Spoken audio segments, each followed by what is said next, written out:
Do you ever just try to like, I don't know, in a conversation when words are being used in a way that you're not using them, say, okay, I'm going to agree to use the words the way you are using the words, but that's not how I normally use these words.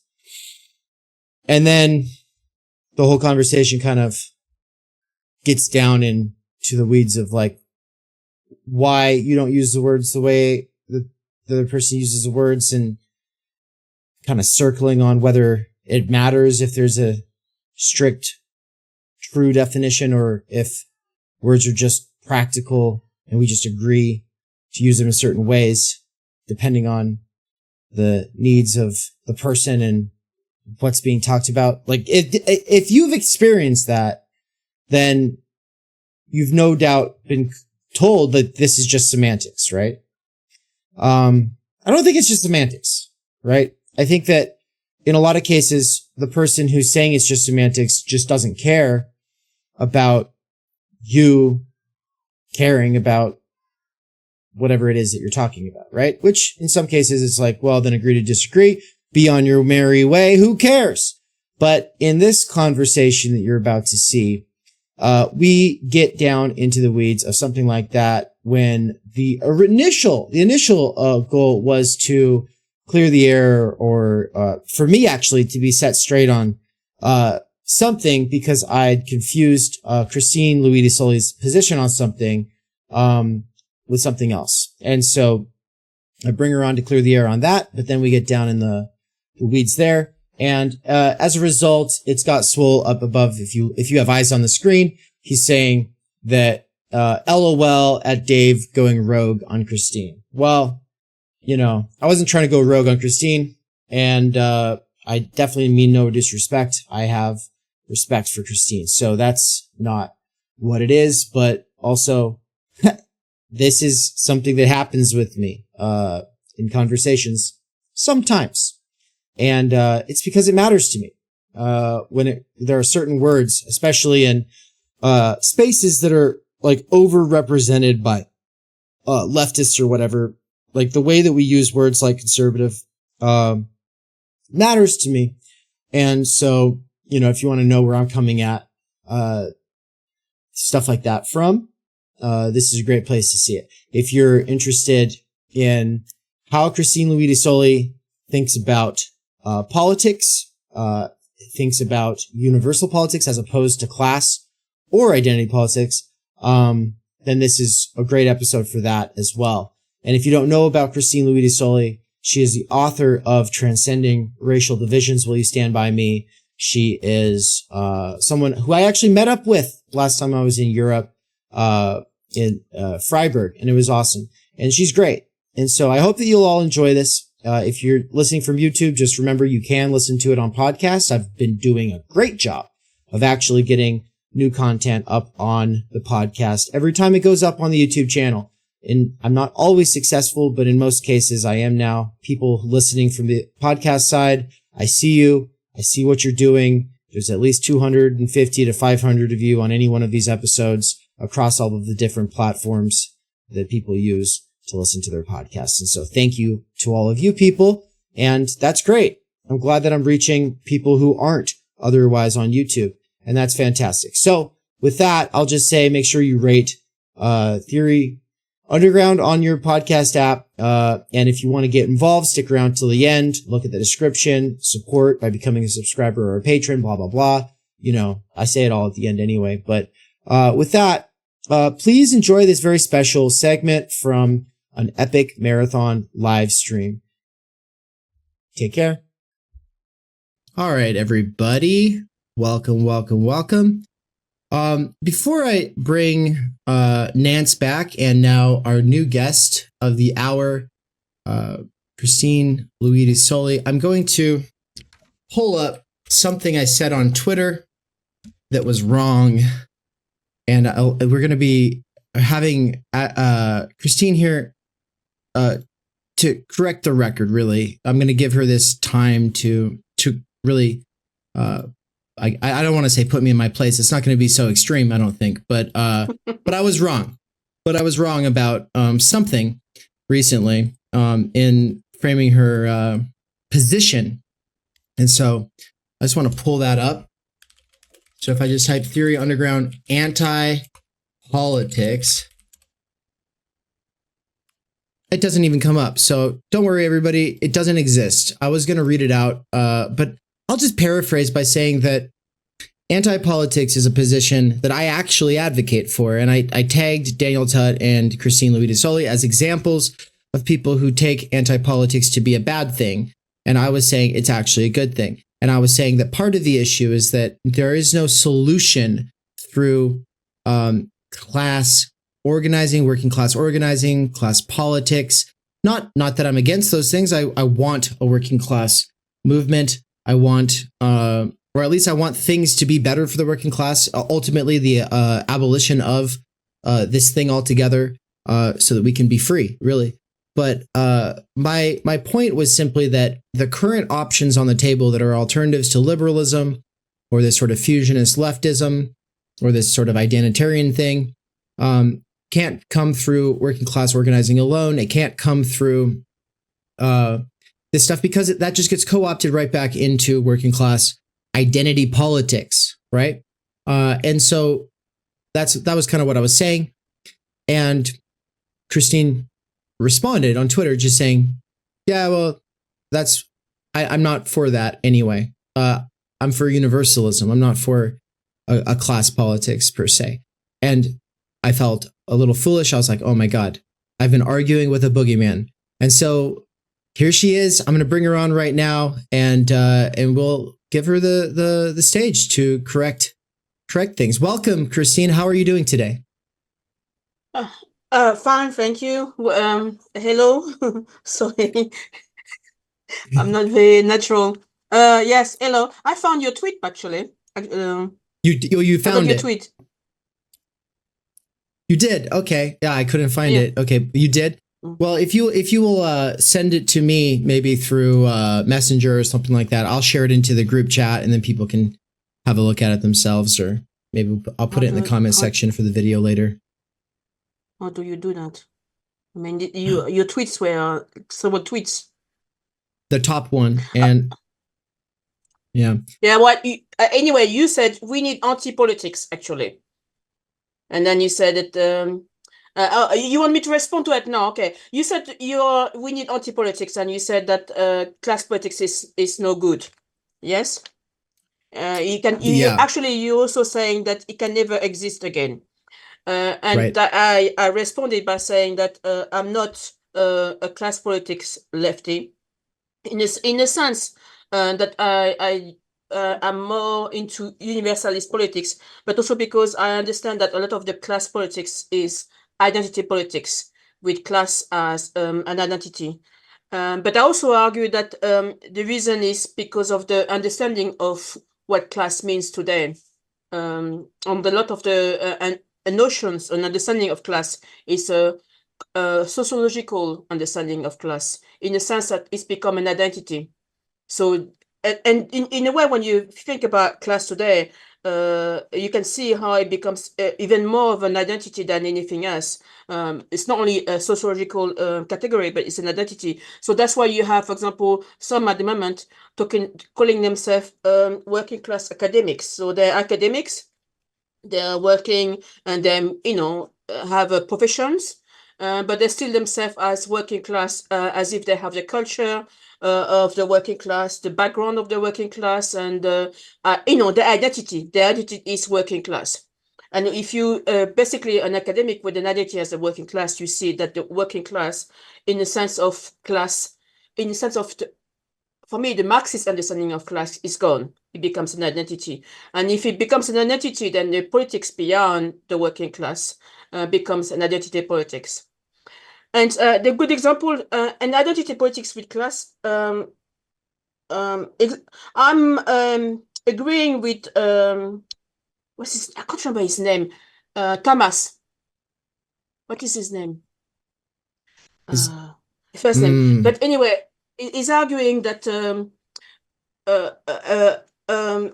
the past, some of the class politics he didn't. I don't think I can't remember if he called it identity politics, but he was arguing that in the past, when people were, for example, fighting for institutions or fighting for actually even things for wages or working class culture, in a way, they were defending identity politics based on class.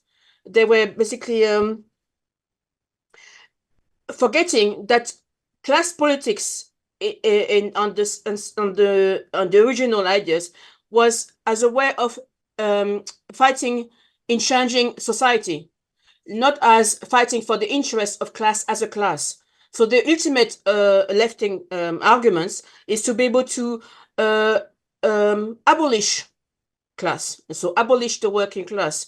You don't fight for the interests of the working class within capitalism as such, as an aim of politics, but you're fighting for the interests of the working class as a way of abolishing class, and basically as a way of challenging capitalism to a new society, classless society. That's the things. And then, so when you have a lot of people in the past and today are using class as a identity, what they are doing is basically fighting for the interests of working class within capitalism, and it becomes an end instead of a means.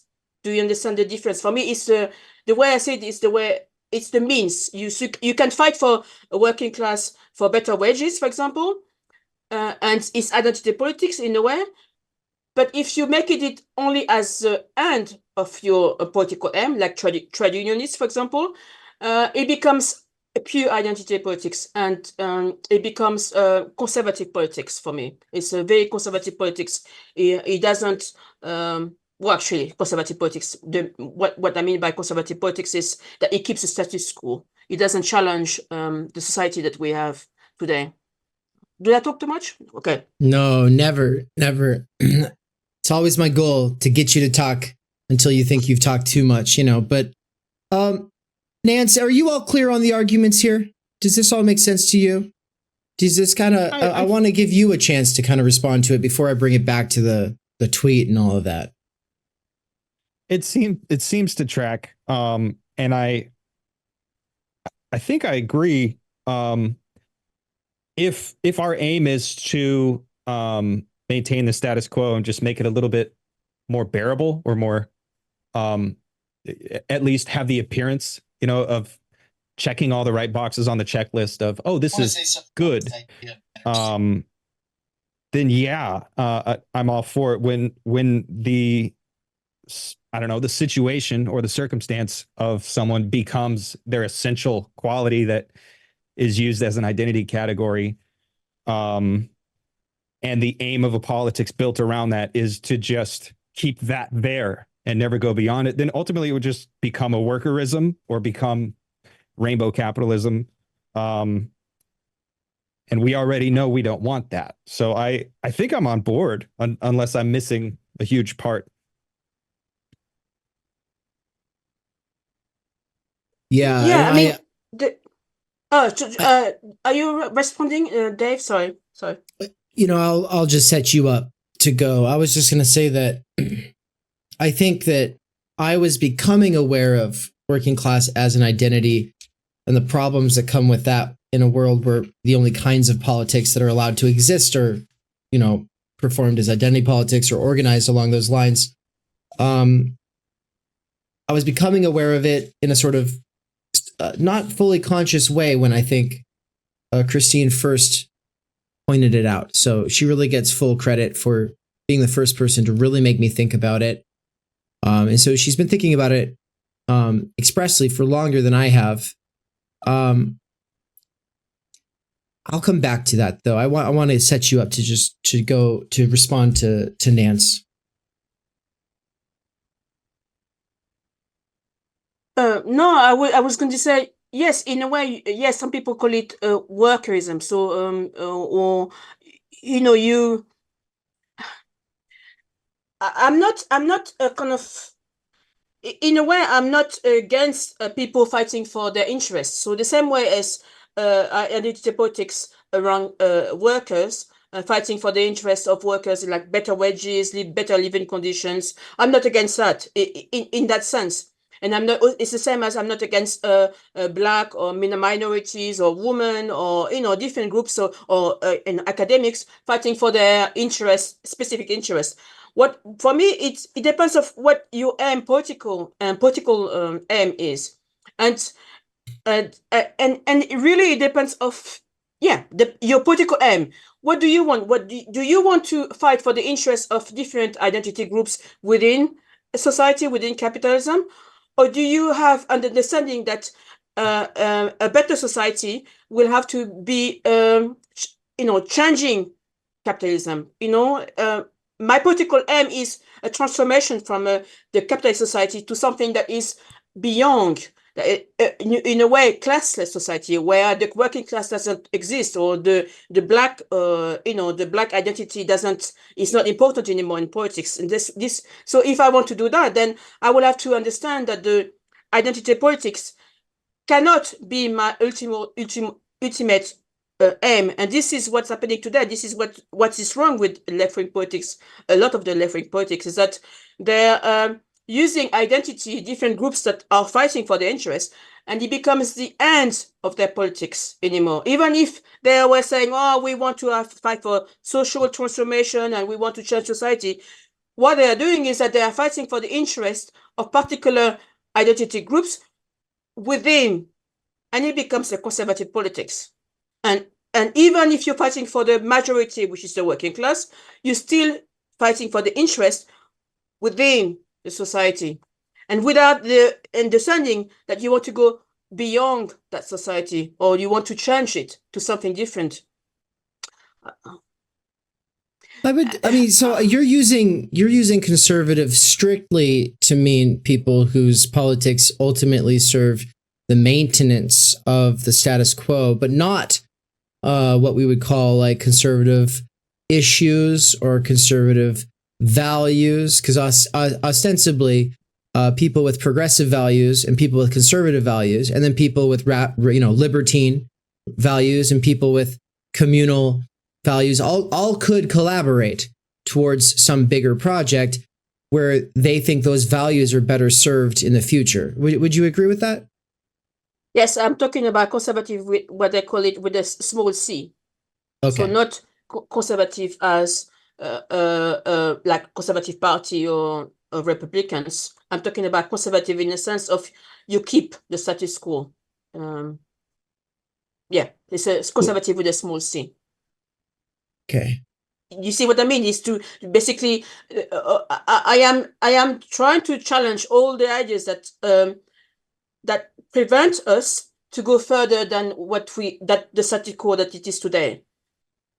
So all the ideas that keep us within what is, instead of challenging what is to go what basically all the ideas that stop our imaginations and our ability to go further than what we have today. So that's what conservative politics for me is, or conservative ideas, or ideas that keep the status quo. And it can be in a way it's very wide. You can have left-wing conservative politics and right-wing and center conservative politics. It's all the ideas that challenge, who save the status quo, not even challenge, but save the status quo, keeps people within what is. Do you understand what I'm saying? Yeah, absolutely. And I would just cede your usage of it in the context of this conversation. I just don't tend to use it that way, but I get what you're saying, right? I get what you're saying. And I think that it works for your purposes. But I wanted to raise a series of objections. It's important. I mean, the information, the definition of conservative, because we are in a business of being, radical. Politically, my understanding, my universalist politics is on the understanding that there is a better society than it is today. Yes, a better society for humanity than it is today. Right. So I have to look at all the ideas that prevent us to understand how we can change that. My my issue with your definition, and like I said, I think it works for your purposes, but my only issue with it is I think it turns, it's not the way that anyone I know who identifies as conservative uses the term. It's a way that only serves the interests of a discourse held between progressives that is used to otherize anyone who's not kind of in that milieu, right? So like, for instance, my parents, they want society to be different. They want it to be different, and they don't want to go back to the 1950s. There's no period in the past that they want to go back to, but nonetheless, they'll wear the Make America Great Again hat. When they wear that, what they mean by it is the US used to be great, it can be great again. But what they mean is they want to have better jobs. They don't want their small business being taxed so heavily. These very basic things. They want to be able to send their kids to school and not have their kids potentially sequestered off by some psychiatrists or some counselors or something into a whole industry that, they actually lose contact with their kid or something like that. Like, they're afraid of real things that just conservatives, of course, are going to be afraid of, but they want to live in a different society. I don't think that, and so when we say, oh, well, that's conservative, what comes along with it is a connotation of bad or of non-preferable. And it's like, it makes it seem like any future looking agenda has to close out conservatives from being in that future. And I make a big separation between conservative leaders, the representatives, and just, kind of salt of the earth, small business owning or working class conservatives who, for them, it really comes down to some basic values. They think the Democrats don't care about family. They think the Democrats don't care about their small business. They think that, or their farm, right? Like, there's these very basic things, and they feel like, well, not only do liberals not care, but liberals disdain them. And even blame them for all the problems in the society. And so when they're looking for, like, they would want a better society. They don't want to be left out of the future or be forced out of the future. And they're not just trying to, recreate the past in the way that in the progressive discourse, that is kind of just assumed. Oh yeah, well, conservatives, this is what they want. They want something that's gone, that will never come back. And I don't even wholly disagree, because I understand that even you could give my parents everything they want, it would basically be the society we have. I do agree that in the way that you're using the term, they're conservatives, and everyone else I've ever worked with in any workplace I've ever worked at this point, it's like 35 workplaces, they're all conservatives in the sense that none of them have this, realistic vision of something that would get us beyond the deadlocks we're currently in, right? But then we've expanded the term so wide, so broadly that it includes everybody. But this is different. You're talking about if somebody wants a better job, I wouldn't say, well, it's conservative politics, because you want a better job. It's good things to, I would like to have a better job, and I would like to have a better house, and I would like to have a better life. It's not conservative politics as such. What I'm saying is that when I call conservative politics, it's the ideas that when they are developed, they prevent people to imagine something different. So wanting a better job is for me, it's a wish. You want to have a better job. But if you're saying to have a better job, for example, is to, let's say, I don't know, I'm very much in discussion of the immigration, for example, to close America from immigrants and have a certain amount of people coming in this country, and then we're going to build the jobs for the working class America, I would say it's conservative politics, because then you do not understand the problems in society, but the way you explain it, you're making it as if like the only things to do is just to target a groups of people, the immigrants, for example, and you don't challenge what is the problem today, the social order that is the problem today. For me, it's always based on how I understand the problems today. I understand the problems as the problems of the social order, capitalist society. So if you're saying that if you want to have better society, better job is just to challenge and stop the immigration, what you're saying is that the problem is the immigrants, not the social order and the way it's organized. So you basically prevent people to look at something more than just a blame game, because this is how I call it, the blame game. So thank you. Yeah, but at the same time, there is also some conservative politics with a big C. That, for example, but the problem is with when you're discussing conservative politics with the big C is that conservative politics has a lot of different meaning depending on the country. Also depending of the time. Conservative politics has not been fixed. So conservatism basically is not fixed, and it's not also the same in different countries. So that is what I call it conservative politics, and then you can discuss what is in America conservative politics and what is in France, what is in Britain, and you will have different understanding of conservative politics today and in the past. But what I mean by conservative, in my understanding, it's always understanding of as a radical, as a left. Right. So this is if you want to change the world for good and make it significant change, so that would be the radical left thing, then conservative would just be anything that maintains the status quo. And so then I don't think the way that I'm using the term fits into either uppercase C or lowercase c, because I'm trying to dignify the fact that there are different human values, and that those values have a sort of trans-historical necessity to them, and that the way that politics co-opts those values or needs is going to be different in different societies. I call this psychological gerrymandering in my book. I never really get into it too much, but the basic idea is that there are conservative values, there are liberal values, there are, and I'm speaking loosely when I say liberal. In this case, I'm not using the word to signify John Stuart Mill and John Locke and, Alexander Hamilton or something like that. I'm talking about liberal in the sense of openness to new experiences, caring more about the wider society, caring more about empathy and compassion, kind of these feminine, it's honestly, we could kind of say feminine qualities in this sort of traditional way of saying that word. As opposed to conservative is going to be more about security, parochial, like caring about what's immediate, probably prioritizing what's closer and it's fostering its health over really concern for what's outside of the sphere of its immediate concern.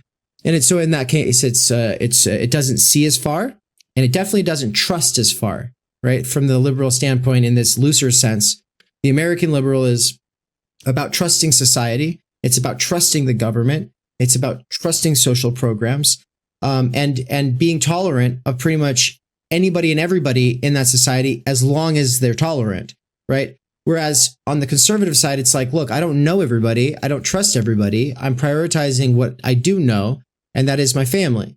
And if the society or the school cannot respect that, then I'm going to come down on the side of the family or the church or whatever. Because, pick your given community, that whether it's a church or something else. And I take these to be, I made a very strong claim to say trans-historical. I'm saying across all societies, there are individuals who have prioritized this one way over this other way. And then, of course, we have libertine values, which are neither liberal nor or conservative. And then we have these other ones. There's all kinds of independent positions. And then, of course, these get codified or articulated or contextualized or co-opted in different ways by different political parties, by different political representatives. And I think, if I remember right, in your book on Will You Stand By Me, right? Your book, Will You Stand? What's the first part of the book? What's it called? Transcending racial division. Transcending racial divisions. Will You Stand By Me? In that book, I think I remember you actually critiquing this way of thinking about conservative and liberal in the sort of way that George Lakoff uses it. Is that correct, or am I just?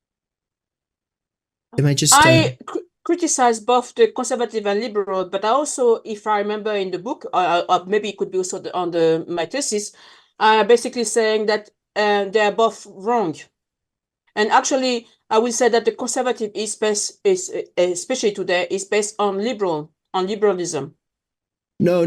I don't mean I mean the psychologizing of the categories liberal and conservative. It depends. In that case, I can't make a difference between my.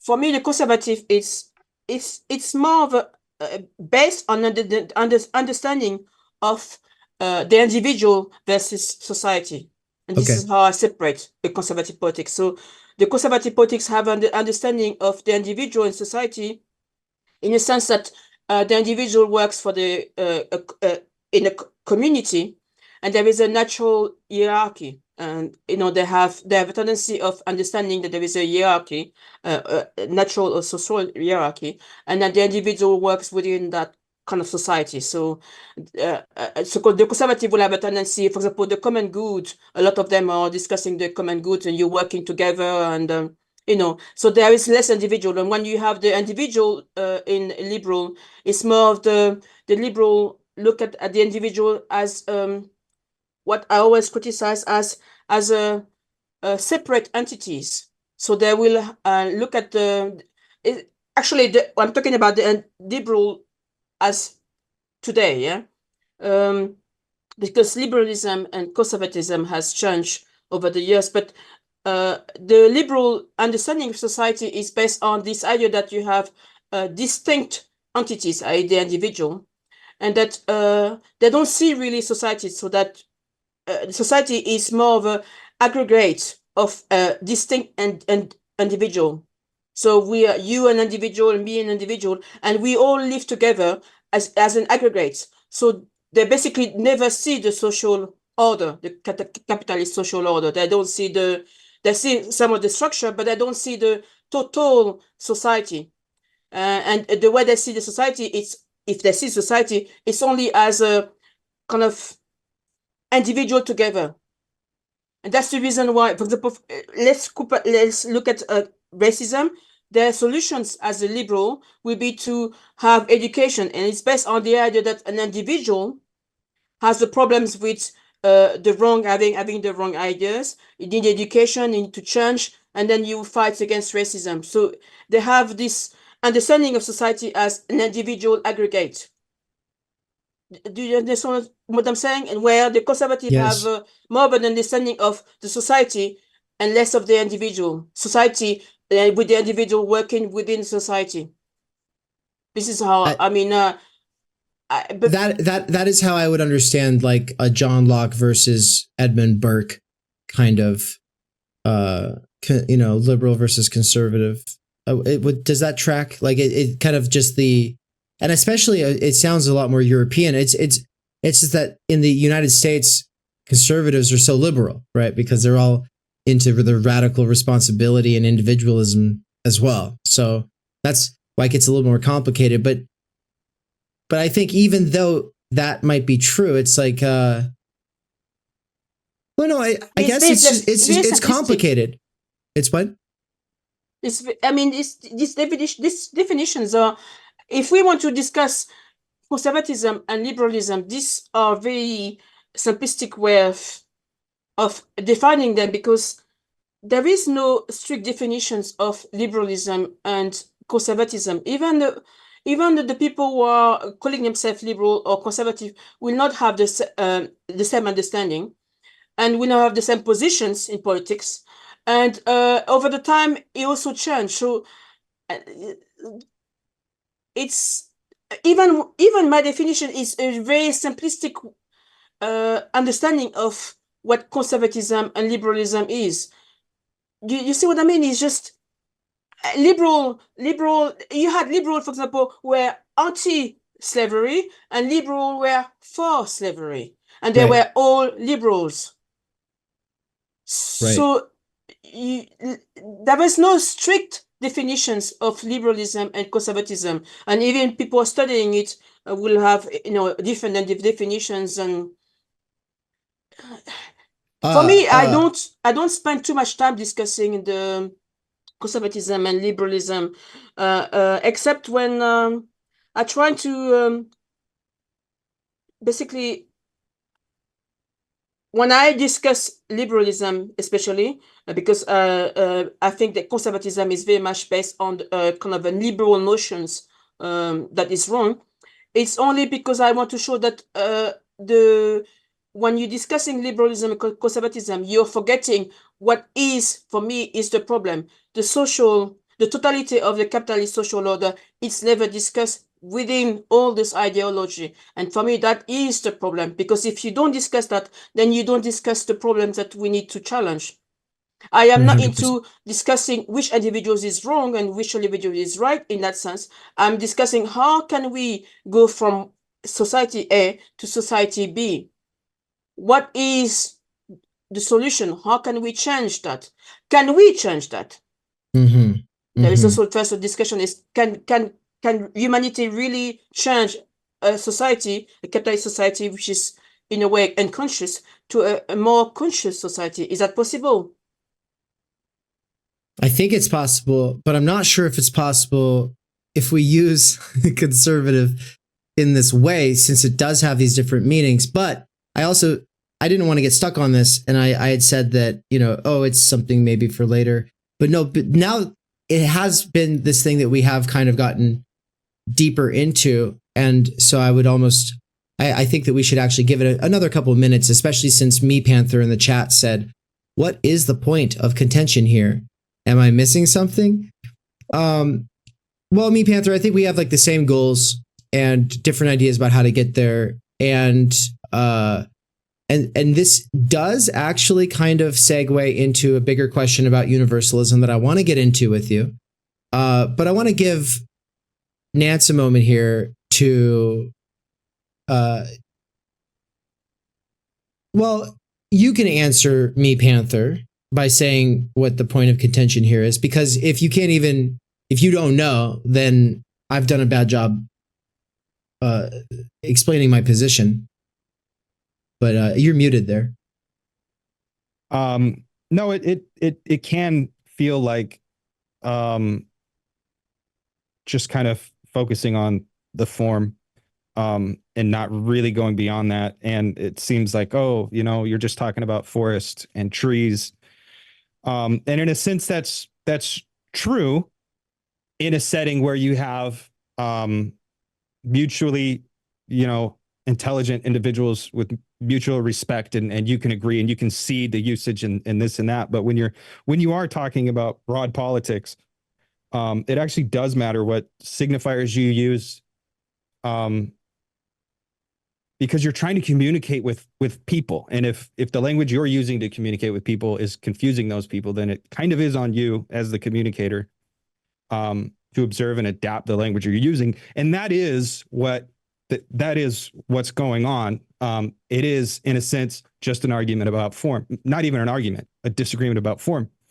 And yes, here in this setting, we can agree, well, I'm using it this way. Let's agree to use it this way. But it does matter for anyone who's here right now and who wants to leave and go have conversations in real life with other people who don't already agree with you or who aren't willing to be charitable enough to use your usage of the word. That's why it does matter to hash out the disagreements and the misunderstandings and the this and the that. Me Panther, that's the point of tension. Yeah.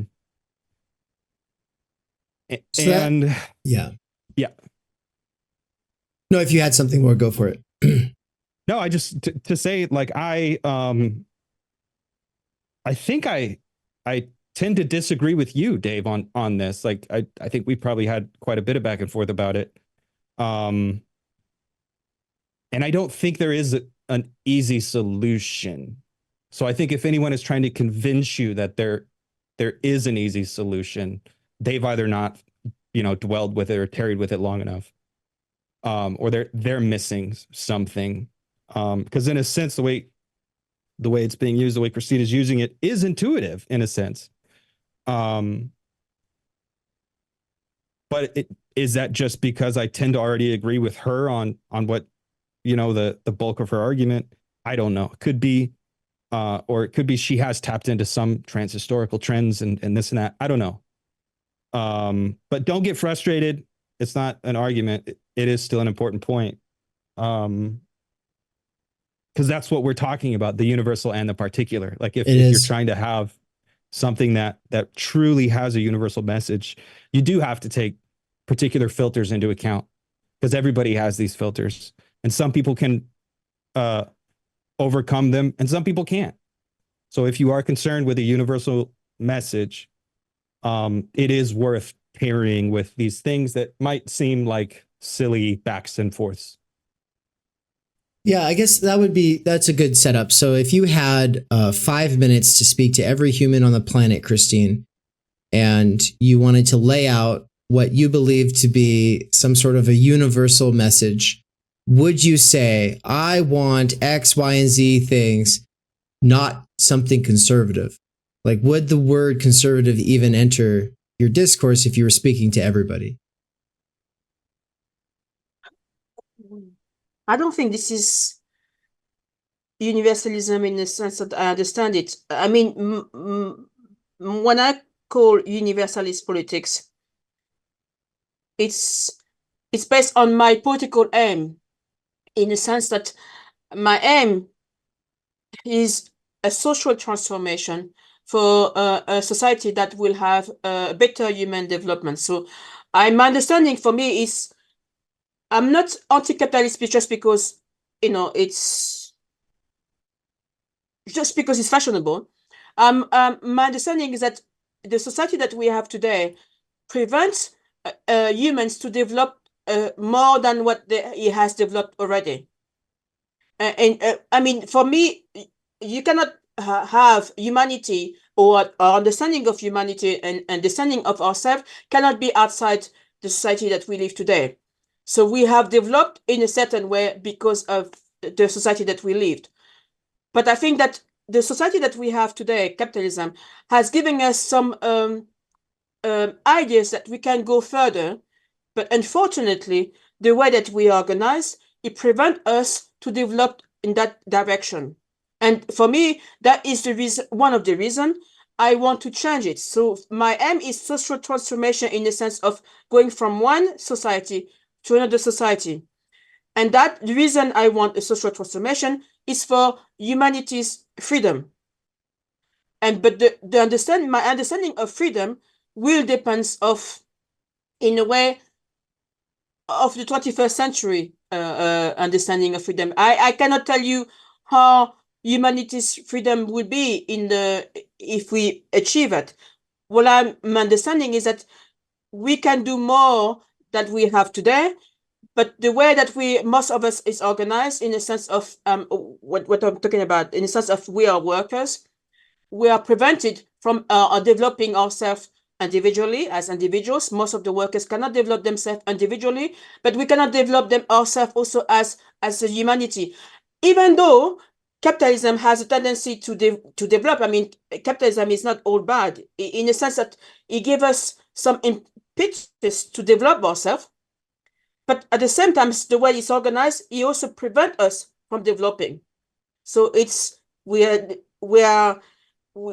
the ability to go further, and then it kind of prevent us to go further, and it always goes like that. So, and I'm saying that I think that humanity today has the ability to go further than what we have today. This is based on my belief that humanity has the capacity today to go further than what we have as a society. So to further than an unconscious society, because for me, I call it an unconscious society in the sense that we are regulated by capital, basically. Conflict between capital and labor, and we are regulated by capital and the market. And I think that humanity can do more than that today. On this, I think we are in complete agreement. I guess the issue that I raised with you, but it's not just you. I want everyone to know this is an issue that I raised with any leftist who says that they are a universalist or a working classist or a whatever you want to say. But I think that the universal position that, to say I'm for a universal politics that brings social transformation and gets us out of point A, the status quo, into point B, being freedom, that we have the capacities to have a better society at our disposal. We just aren't organizing in the right way. I would say I agree with all of that.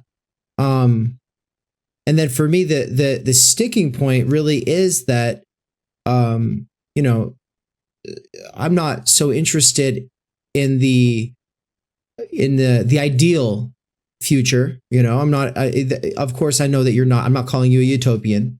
I don't think any of us are utopians. I think we're all realists in some sense, but the position for me is like, I don't look to some distant, classless society or fully automated luxury, gay space communism or whatever. I don't know. For me, it's, my ideal that I want to kind of orient my thinking towards, also maintains a sort of pessimism. And that is that it's more likely that we're going to end up in Mad Max world and that everybody with money gets off planet and leaves us behind, or goes into bunkers and then like exterminates the rest of us. Like that's more likely. And the kinds of legitimation narratives for that kind of violence, the kind of mass genocidal projects of future wars that might just be right around the corner, are likely to be old ones that we're all very familiar with, such as religion. They're Palestinians or Gentiles, and we're God's elect, or you get these kinds of religious narratives, even though that might not be the real reason that the war is going on. But you also get, they're reactionaries. They're communists. You get these old ideas that get rolled out. But I think that the newer ideas that are going to be brought in are these that are kind of like this idea of like hyper racism, which is to say, the cyborg humanist or post-humanist future versus the people who are against, they might call themselves naturals. In my work, unpublished work, I refer to them as naturals. Daguerre's refers to them as Terrans versus cosmists. The cosmists will be the people who want singularity. They are already being led by the Kurzweils of the world. Yeah, Nance. I almost exclusively refer to them as primitivists when I write about them, because I think they're necessarily missing the point. So anyway, continue. Well, I'm going with the terms that the people would probably either refer to themselves as, I'm going with their self-conception as opposed to what they are. I do agree that they are primitivists or paleo-conservatives. We would probably call them that. But that this split between, hippies and granola people and paleo-conservatives and anarcho-primitivists and the trans humanist projects. And I'm not saying that in we're also just talking about trans activism. No. This is separate. We're talking about post-humanism, transhumanism, cyborg people who are excited to leave their bodies behind, people who are in a rush to get out of their bodies or to be able to change their natural, quote unquote, natural realities. And if not explore the heavens, go out, explore the universe, Star Trek style, then they want to live in computers and stuff like that. And so we have this big split between the people who are, spending their lives on screens and the virtuals versus the people who are doing, concrete forms of labor or whatever. And it's all of this can be just oversimplified into the split between naturals and cyborgs. Okay. And I am oversimplifying, but I do think that this is going to be a serious driver of disagreements as we move forward. I do think that people who don't want to rush into bioengineering futures will be labeled reactionary. I believe that they will be labeled, you're nostalgic for some bygone era. You want some kind of a natural state of things that will never existed in the first place. You're just a reactionary reacting to progress because now we have the technological means at our disposal to become something more. Right? And this was not a split that Marx saw coming. It wasn't even on the horizon. Like the bioengineering wasn't what it is. And so I guess that's, for me, my big issue is I see the old left was there for the working class. I saw that the new left was there for civil rights and anti-war. And of course, both still exist in their farcical forms for the most part. There's some great people working to reform both. And then there's obviously great people working to fuse those two past movements together. And my position has been, well, what's next? What's the next left? And then it would probably be on the side of not the cyborgs versus the naturals, or the naturals versus the cyborgs, but ultimately saying even if some of us are modifying and other ones aren't modifying, we're all human in some universal way. And we still need to keep that in mind and not let a civil war occur within the actual species itself. Like, this is my kind of problematic I come to this conversation from. And so when I'm thinking of universal, I'm thinking of, well, no universal project's going to work without particularisms. And I want to kind of then bring that back to the idea of conservatives. They might realize they live in a modern society, but they're trying to do something. Like Amish people are a good example. Even if you're the most progressive Amish person in the United States, you're still pretty freaking conservative because you don't use almost any forms of, modern technology, only in like limited senses and for specific ends. And so does that make them the enemy of humanity? And does that mean that they're a necessary stumbling block to any kind of progress? Or is there a way that a universalism can keep, dignify, respect, or at least tolerate Amish people or some other kind of conservatism or some kind of particularism?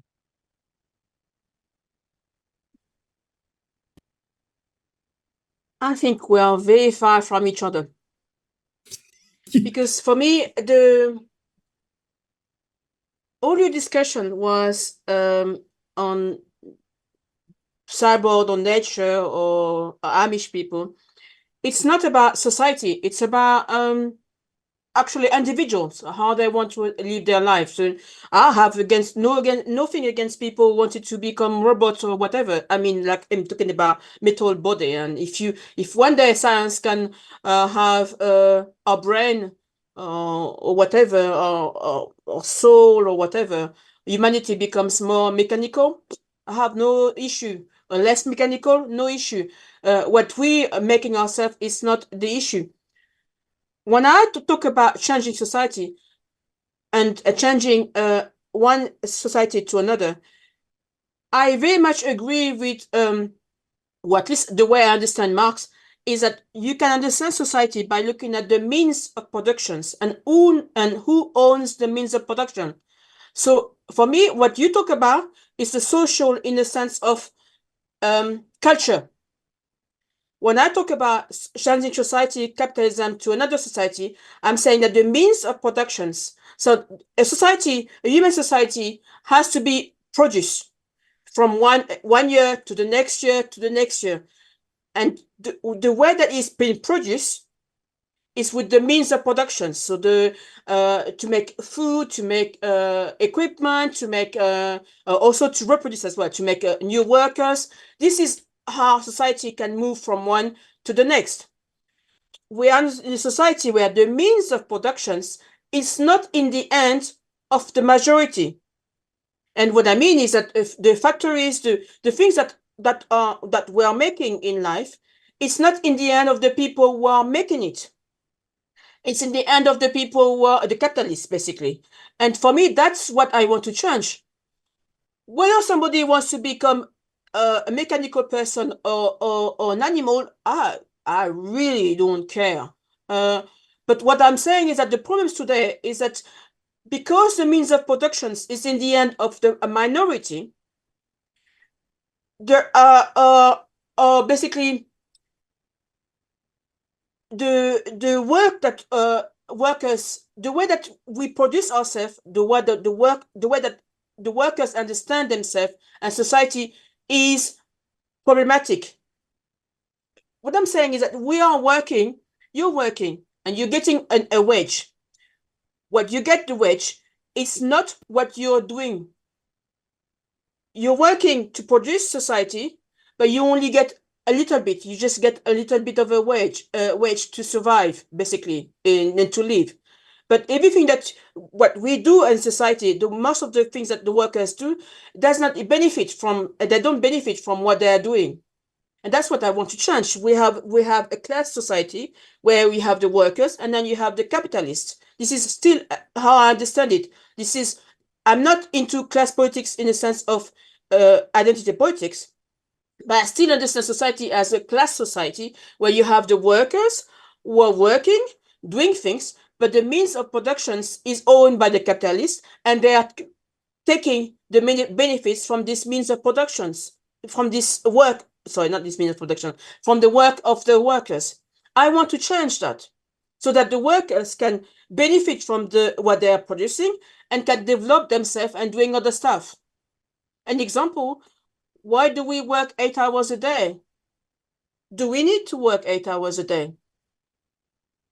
And to produce a society, I don't think we need to work 8 hours a day. This is very simplistic, but I don't think in the way that we produce society today, with the industry that we have, the technology that we have, we do not need to work 8 hours a day. But we still work, most of us work 8 hours a day, or even more, for a certain wage. And that is based on the way that the means is the means of production. I mean, what I mean by the means of production is what allow us to produce society. I don't know if I'm clear. No, you're very clear, and I agree. It's the labor. I agree with all of that. When you say that you don't care if humanity or we become metal or mechanical, what you care about is that the means of production is making society every day be what it is, and is only owned by a handful of people who are interested in it, only creating society the way that it currently is, where the overwhelming majority of us only have a pittance or a share of that. Really nothing, nothing that beyond our necessity is able to really free us, right? Outside of some basic consumer goods or subscriptions in this case. I agree with all of that. And of course, I think what is needed is a serious transformation that would free up those resources and the time and the energy everyone needs to be able to have, real relationships and to be able to develop themselves in the ways that they think they need to, and so I'm right there with all of that. But the issue is that when we're talking about the means of production make the workers anew on this regular basis, because obviously there's a cycle of training and death and birth and new people entering the workforce and old people leaving the workforce. And so this is social reproduction. The issue is that I think the future we're moving into is not that humanity or we is going to become mechanical or metal. I think some of us are going to, and others are not going to. And that is a split we're already seeing rumblings of, and we're not even allowed to talk about it, really. I think that the trans activist debates today versus the TERFs, this is just the beginnings of something that's only going to compound for the rest of our lives and our children's lives and their grandchildren's lives, because people are already experimenting with is it called, a CRISPR, right? You can already go into your garage with a CRISPR and genetically modify yourself. And so right now people are getting sex changes. Well, how long until they're doing other kinds of changes? I know a person. But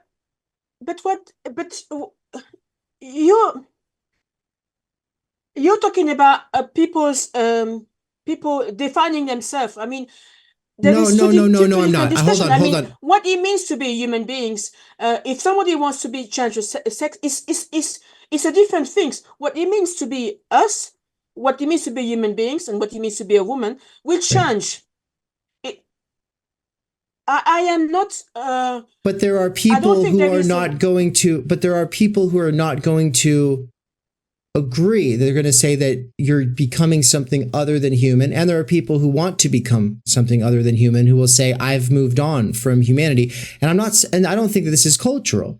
I think that it is a part and parcel to the reproduction of capital. I don't think this is some mere cultural category. It's, the movie Sorry to Bother You, when the workforce that works at the basic, like Amazon or whatever, they get genetically modified to be like these super strong, stamina and endurance machines that are basically horse people, so that they can work harder and longer.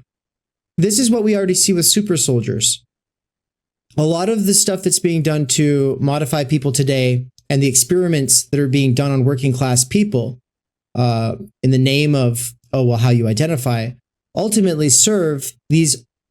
And I'm not saying that this is bad or something. I'm just saying that this is part of the reality we're moving into, is that people are becoming, some are going to become like these hyper worker things that can't be competed with, whereas others are going to be luxury, leisure enjoying artists, who are experimenting with various things. So but then there will always be the people who don't.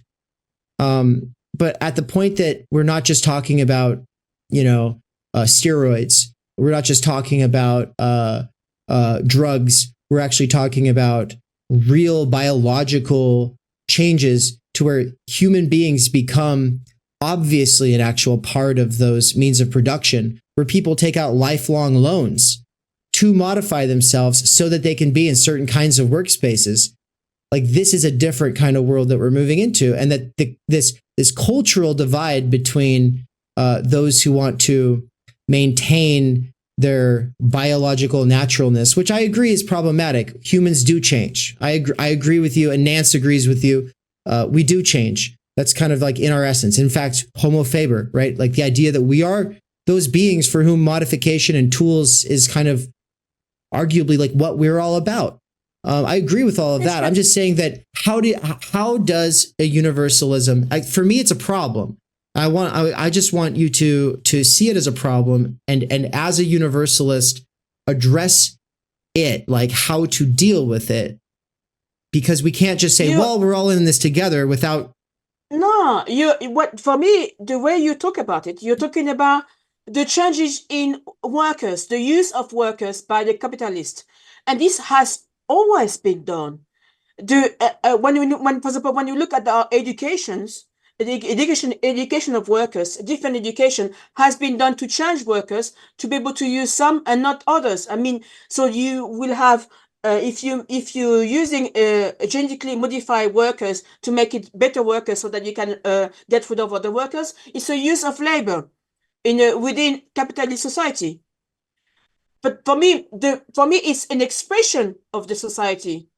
It's not the cause of the problem. It's just the capitalists will be for the capital will use labor in different ways. So you have the social conflicts within workers. Actually, it's not only even between the biological and the mechanical. It will be the same conflicts we have between the black and the white, and the women's and the trans, and this is social conflicts that is created within a society where the means of production is owned by a minority. So if we don't have a black and white divisions, we may have a division between the biological engineered workers and the non-biological engineered workers.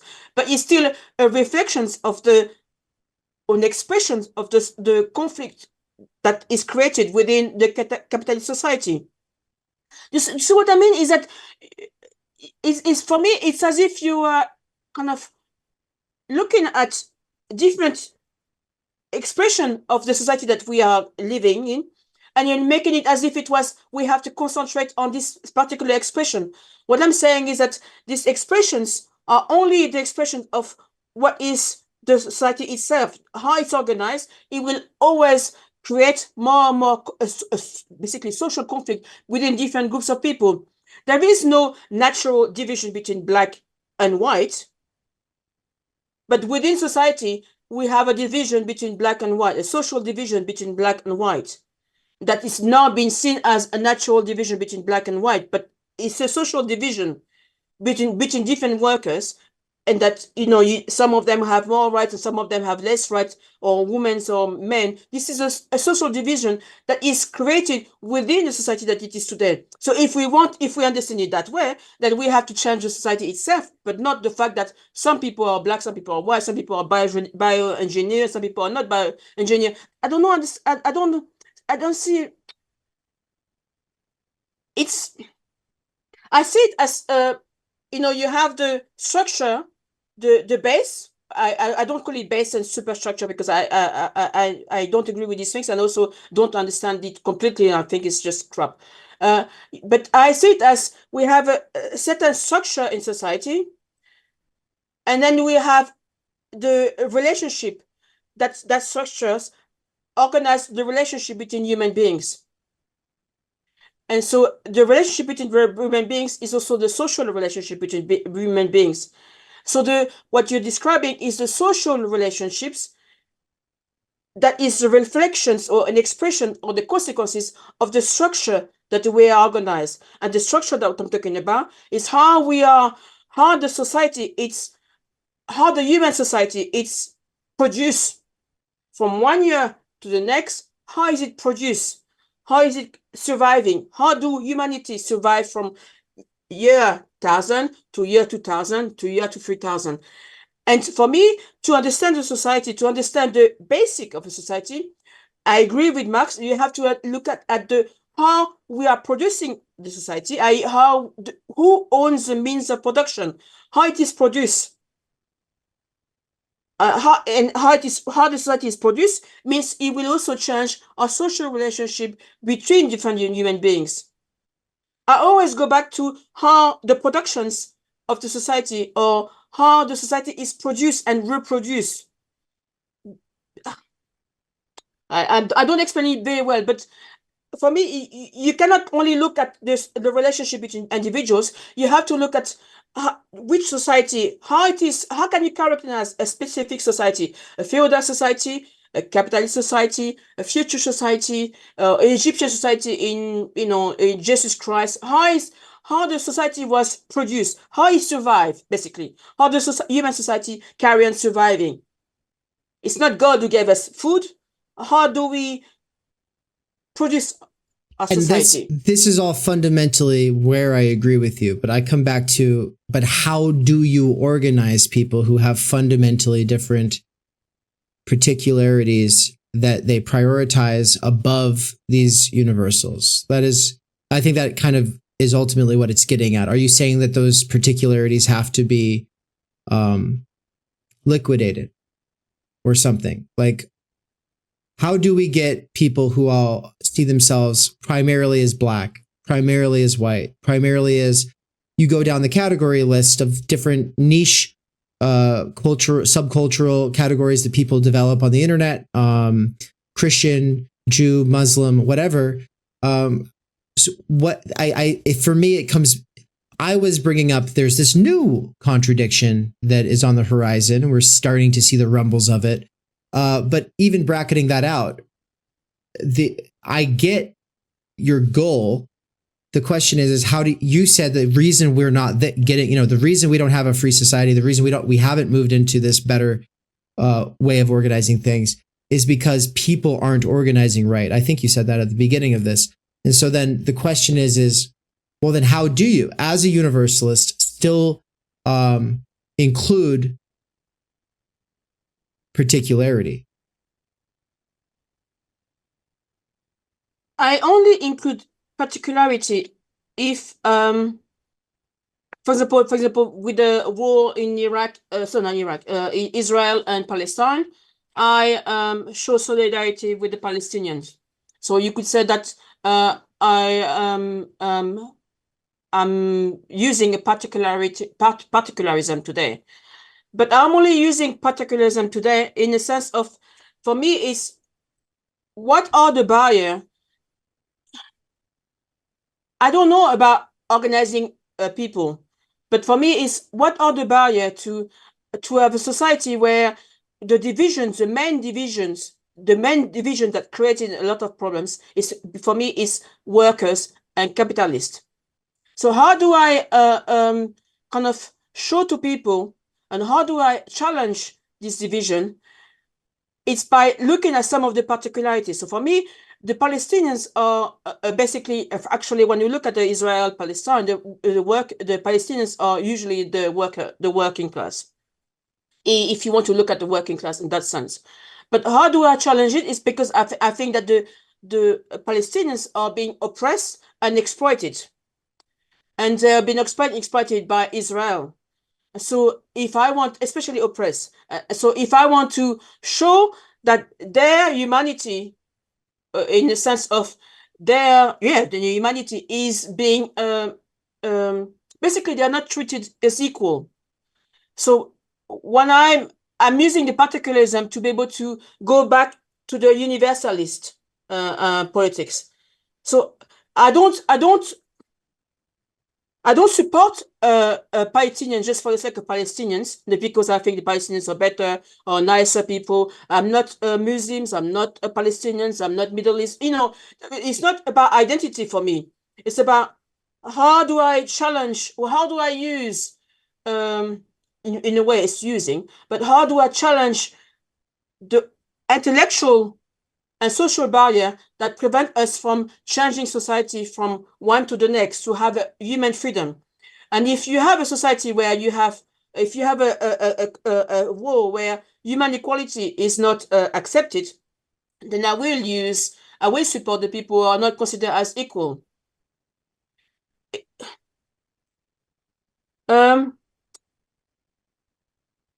It's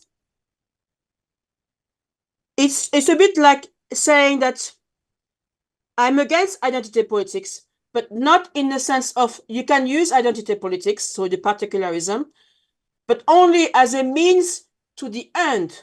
And my end is always to change, because my understanding of what is wrong is not a group of people who is wrong. It's not the capitalists are wrong or whatever. It's my aim is always to change the organization of the way that humanity is organized. I mean, the organization of society. So the way humanity is organized. So if my aim is to do that, what is preventing me, or what is preventing humanity to work together to change that? And I agree with Marx on the level that the interest of the workers, which don't own the means of production, is to be together to change that. But it's not only, so there is different groups of people who are going to be, we have to show that their interest is to be together, but also to go and change society itself. So Palestinians are exploited and oppressed by a minority. And we want to show that their unfreedom is important for us to support them, because they are an example of how we can challenge what is society today.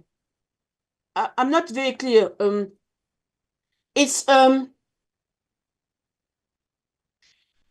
basically you're using particularism to express universalism.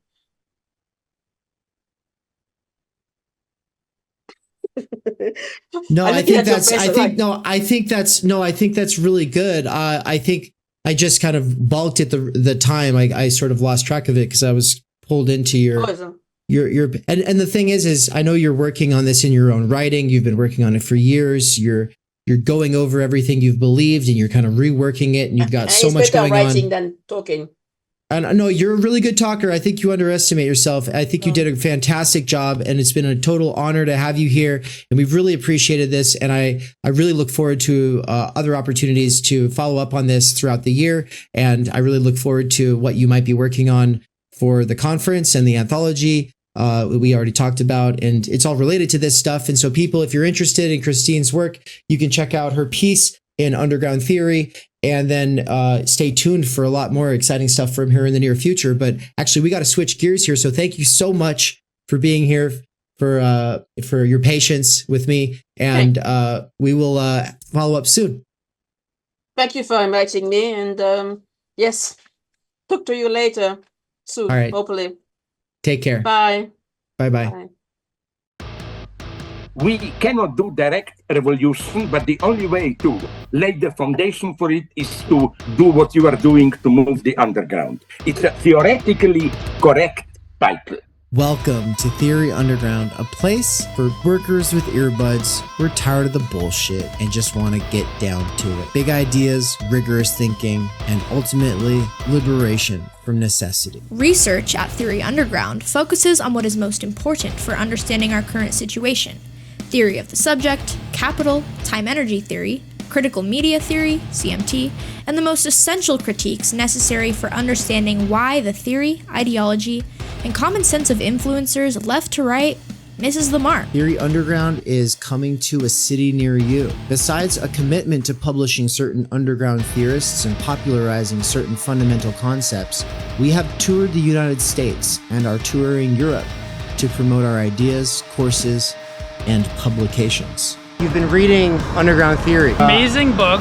I'm a publisher and an editor. I run and review books. Literally, it's my living. This is the best edited collection I've ever read. Okay, picture this scene.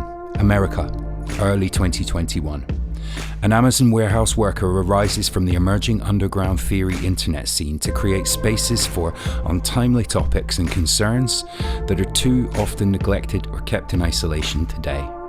Joined by a revolving cast of underground theorists, academics, and critics, he establishes what will become Theory Underground, a teaching, research, and publishing platform by and for working-class intellectuals, autodidacts, and academics who want to do more than they're able to do within the confines of academia. That warehouse worker's name is David McKerracher, and his book Timenergy is his first major contribution to the world of theory. It was recently reprinted with a foreword by none other than Slavoj Žižek, who also contributed to Theory Underground's latest book. My Bible, it's an excellent book. A collection of essays called Underground Theory. What you just heard is an excerpt from the Strange Exiles podcast, episode 23, where Bram from Strange Exiles interviewed me and Mikey. For those who don't know, Mikey is the author of the Dangerous Maybe blog. We are publishing one of his books here shortly at Theory Underground. He's also a lecturer at Theory Underground, and he's someone I've been friends and a collaborator with for over 10 years. But most importantly for you all, he's a fantastic lecturer, and it's a crime that he has to do wage labor right now. One of the long-term goals of Theory Underground has been now for a couple of years to hashtag free Mikey. That is something that I've been really pushing, but first, obviously, I have to get freed myself, so the two of us are able to do this because, as Mikey said, build it and they will come. Well, I tried and I built a website and platform. I had my own app and everything, but it's been really buggy and it's more than one person can handle, and that's, a really good lesson for me. And so for now, what we're doing is moving it to a temporary intermediary platform until we are able to get some more serious funding. And ultimately, we want to be in a place like this, a real brick and mortar digital nomadic mecca where people can come from all over the world. But also, the app was really expensive, and so by quitting it, I am now able to save a lot of money, and with the help of my patrons and the students at Theory Underground, especially the monthly subscribers, I am officially able to quit Amazon and do Theory Underground full time. So thank you so much, everybody. This is one huge step forward. My way of giving back to everybody is by promoting everyone who is at a current tier to the benefits of the tier above them as far as subscribers go, and also rolling out a new lower tier. And so check out the tier subscription setup. And if you're not interested in taking the courses or what's being offered for subscribers and you want to support anyway, check out the Patreon. Finally, just stay tuned for more information on the tour in Europe during the month of May 2024 and the conference in Mexico during the last weekend of October 2024. If you want to be there, hit me up ASAP. Let's get talking because it's happening very soon. All right. Bye-bye. Special shout out to Marilyn Lawrence, Bert Vanderkar, Carl Vanderlip, Nikolai, Sahil, Soxandra, and all of my other amazing patrons at patreon.com.